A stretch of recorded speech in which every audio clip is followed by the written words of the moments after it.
Lagyan natin yung mga tables.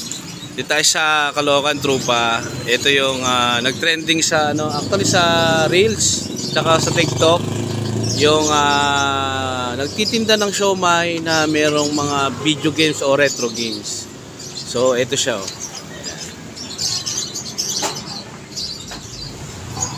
Yan, Trupa. So yung niya, actually yung siomai niya is 30 pesos lang.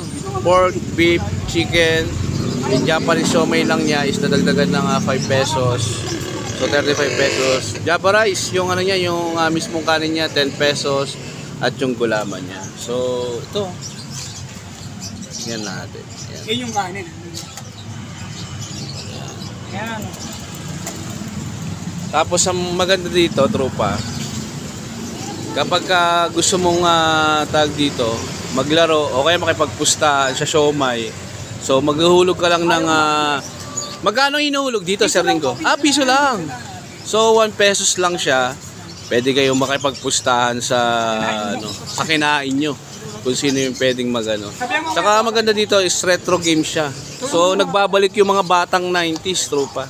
Siya nga pala si Sir Ringo sa Trupa. Siya yung creator nitong yung business na to. Actually, ang talino ng marketing strategies niya.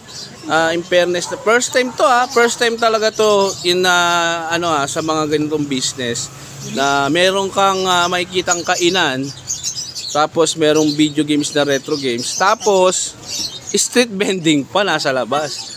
So ito, sir, operated siya ng battery talaga siya, sir. So talagang asin na rechargeable yung battery niya.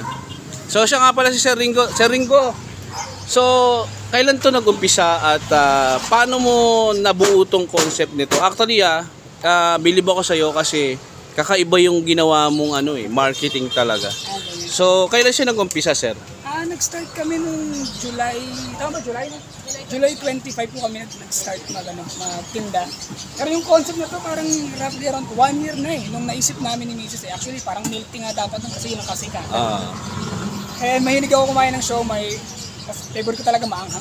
So, na-incorporate namin yung dalawang bagay. So, mahilig din ako sa retro games. Yung talagang kinabubuhay namin, mga lumang laruan, mga lumang video game. So, pinagsama namin sila sa isang park. So, yun, busog ka na, tapos pa-experience pa namin sa mga bata. Tsaka yung mga kaedad natin, yung nababalikan nila yung pagkabata nila. At nakakatuwa din yung mga bata ngayon kasi ngayon lang nila nakikita to. May ganito pala, may mga retro games pala na hindi lang puro phone. So yung core memories ng mga bata ngayon na nabubuo natin, yun yung pinakabalik sa amin na napakasaya kasi nabubulat sila at nakakamiss sila. May kainan ka na. Tsaka yung mga kaedad natin, pag kumain sila, nakakatuwa na namimiss nila yung pagkabata nila dahil dito. Nababalikan nila yung mga yun. So batang 90s ka, sir? Yes po, yes. So actually, Trupa, ang galing ng concept talaga niya. In fairness naman, napanood ko to, Trupa, doon sa Reels, nag-trending siya. Ang galing din nung nag-upload. Tapos, actually nag-trending talaga siya Tapos pinuntahan ko siya. Ang hirap niyang puntahan. Kasi nga, during that time kasi, nagka-problem din siya ng So, eto, Trupa, kailangan nating suportahan to sa ganitong paraan. Kasi may family rin siya Tsaka ang ganda ng niya. Ang ganda ng concept talaga niya. Pang batang 90s siya. Trupa, siya nga pala si Sir Jason, So, actually, sila yung regular customer ng Siomai Select. So, Sir Jason, may tatanong ako sa iyo, sir. So, anong masasabi mo sa lasa ng siomai at yung concept ni Siomai Select? Napakasarap talaga, lalo na yung nila, yung Java rice, yun talaga. Tsaka bukod dun, ito talaga yung binabalik-balikan namin, sir, dito Yung paglalaro dito, nakaka-refresh, tapos galing yung pagkabata. So, batang 90s ka ba? Opo. Kaya Japanese nasa ilalim siya. Opo, 2 layer kami po yan.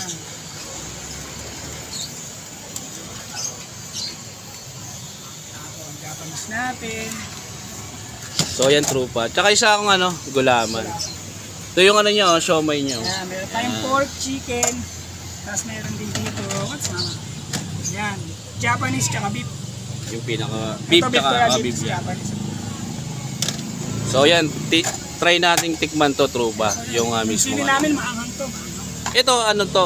Homemade mo siya? Opo, homemade yan. Ito yung Ito rin, gawa din namin itong bawang. Yan. Hindi siya karton. Sige. So, ito, Trupa. Uy, kakaiba yung ano niya, yung mismong rice niya. So, sarili niyang ano. Yung kasi karamihan ng ibang Java rice kulay dilaw eh, no? Opo, dilaw. So, ito, tropa. Lagyan natin ng ano.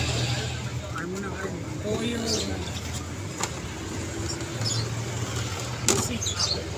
Yung chili namin, maanong po yan. Ay, milig ako sa maangang. Kaya, So, yan. ayan, tama, ganyan, sausawan yan. Yun ang hindi. Yung iba kasi gusto inihiwala yung ano eh. Sausawan eh. Charging pa tayo sa kita.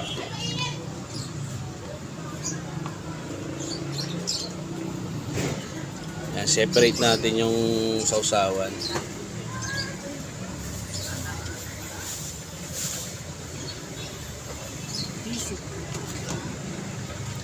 Ang galing ng concept nito, no, tropa. So, timusan natin, tikman natin muna yung ano yung mismong siomai niya. Yan.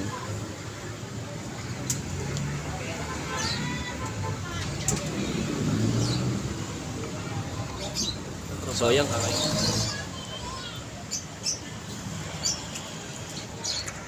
Sarap.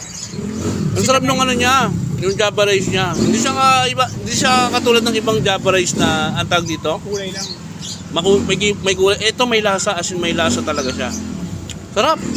Ang sarap din ng ano niya, siomai niya, fairness. Authentic po yan.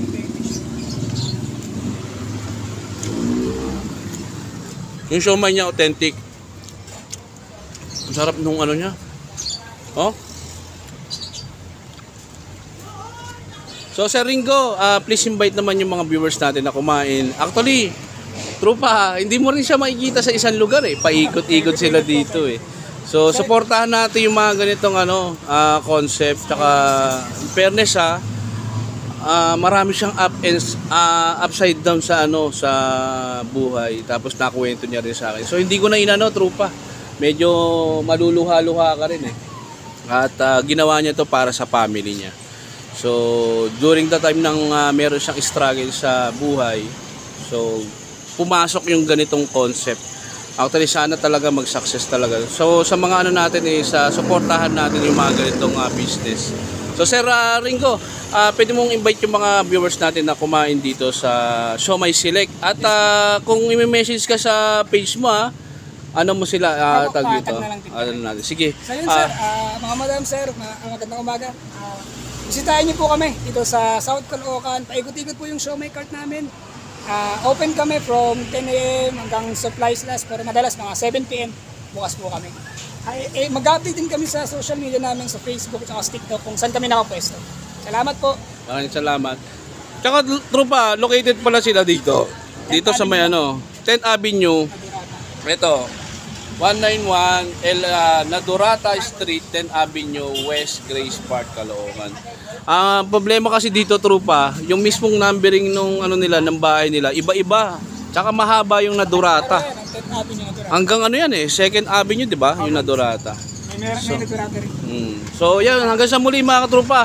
I-try niyo ang sarap nung niya, siomai niya, tsaka very authentic, tsaka yung Java rice niya, napakasarap. So, hanggang sa muli. Bye-bye.